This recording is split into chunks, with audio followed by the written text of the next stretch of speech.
originários são prioridade do meu governo. Por isso criamos o Ministério dos Povos Indígenas. Fizemos e continuamos a fazer a desintrusão de territórios ocupados por não indígenas.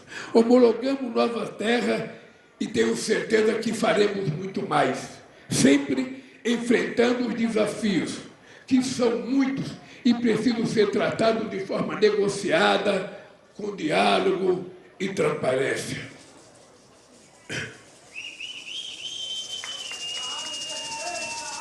Da mesma forma que vocês, eu também sou contra a tese do marco temporal. Fiz questão de vetar esse atentado ao povo indígena, mas o Congresso Nacional, usando uma prerrogativa respaldada por lei, derrubou o meu veto. A discussão segue na Suprema Corte Federal e minha posição não mudou. Sou a favor do direito dos povos indígenas a seu território e a sua cultura, como determina a Constituição, contrário, portanto, à ideia absurda do marco temporal. O povo tupinambá, da mesma forma que as demais etnias indígenas, tem direito ao seu território. Esse manto sagrado que vimos hoje, assim como outros 10 do século XVI que ainda estão fora do Brasil, não deixam dúvidas. Os povos indígenas ocupavam essas terras muito, mas muito antes do que o marco temporal equivocadamente pretende estabelecer.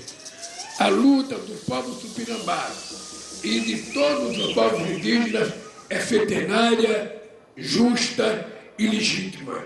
É uma luta de todos nós pelo direito dos nossos ancestrais, não só a terra, mas também a memória e as histórias que esse manto conta.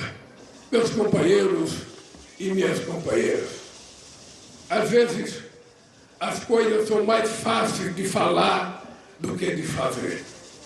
E vocês indígenas, que estão nessa luta há muito tempo, sabem o quanto é difícil.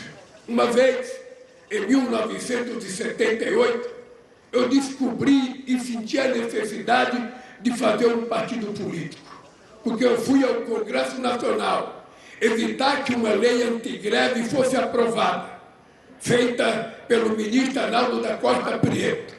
E lá eu descobri que eu estava querendo que acontecesse um milagre, porque não tinha trabalhador deputado. Como é que eu poderia querer que um congresso feito pela elite política desse país fosse fazer a lei que eu desejava?